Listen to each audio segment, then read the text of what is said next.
अखंड महाराष्ट्राचं आराध्य दैवत छत्रपती शिवाजी महाराज यांना प्रथमतः विनम्र अभिवादन करते। आणि आज आपल्या गुंजाळवाडीमध्ये या भव्य अशा सत्कार समारंभाच्या निमित्ताने आणि सर्व माझ्या माता भगिनींनी केलेल्या या नवस्फूर्ती सोहळ्याच्या निमित्ताने उपस्थित सर्वच व्यासपीठावर सर्वांचा खरं तर उशीर झालाय, सामूहिक नामोल्लेख करते।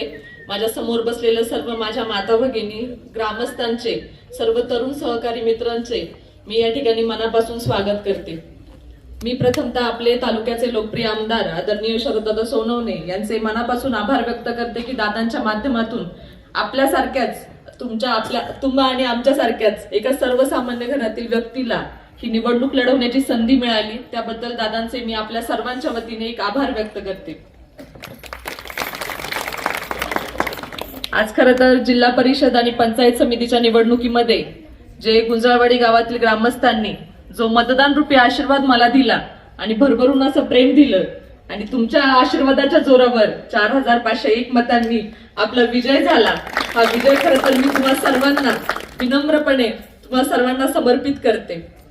मला खरं तर ताई आठवते की जेव्हा मी गुंजाळवाडीमध्ये प्रचाराला आले होते तेव्हा ताई ते माझ्यासोबत प्रचारासाठी होत्या। जिथे जाईल तिथे मला सगळे लोक तेच सांगायचे, ताई तुम्ही टेन्शन नका घेऊ, पंकज भाऊंनी भरपूर कामं केली ते गुंजाळवाडीमध्ये, तुम्ही काय घाबरूच नका।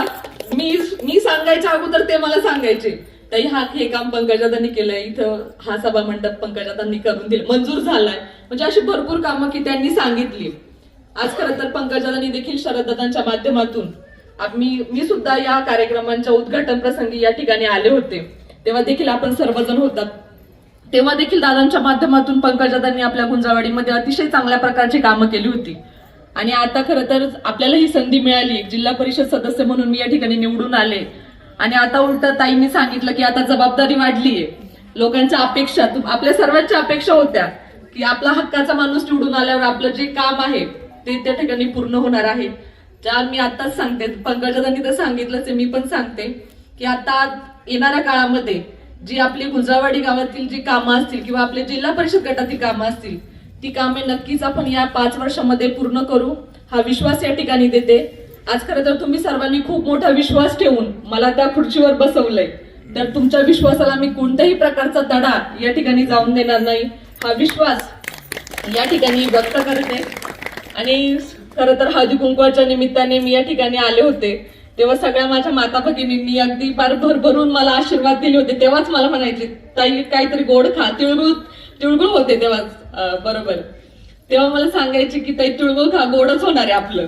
आणि खरं तुमचा आशीर्वाद आणि देवीला आपण जे साकडं घातलं होतं तर देवीने सुद्धा आपली सर्वांची इच्छा पूर्ण केली आणि आज खरं तर तुमच्या सर्वांच्या प्रेमामुळं मी त्या ठिकाणी निवडून गेले। देवीचे सुद्धा मी त्या ठिकाणी आभार या कार्यक्रमाच्या निमित्ताने खरं तर देवीचे देखील आभार मानते की देवीने आपल्या सर्वांचं आपण जे देवीकडे मागणं केलं होतं ते देवीने पूर्ण केलं।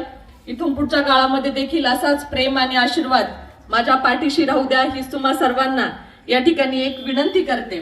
आणि आज खरं तर आता मला दादांनी सांगितलं, आता हे मलाही माहित नव्हतं की मी निवडून आल्यावर आपल्या ह्या गुंजाळवाडी गावातील ज्या सर्व महिला आहेत या तुळजापूरला जाऊन देवीची ओटी भरून आल्या आणि स्वतः गाडी करून गेला। असं नाही म्हटलं की ताई तुम्ही गाडी करा आणि मग आम्ही जातो, असं नाही, हे प्रेमच आहे एवढं। म्हणजे मी खरंच शॉक आहे।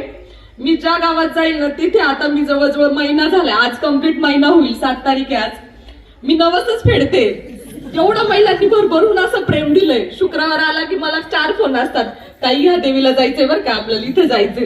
खरं हेच प्रेम असंच कायम राहू द्या, हीच तुम्हा सर्वांना एक या ठिकाणी विनंती करते।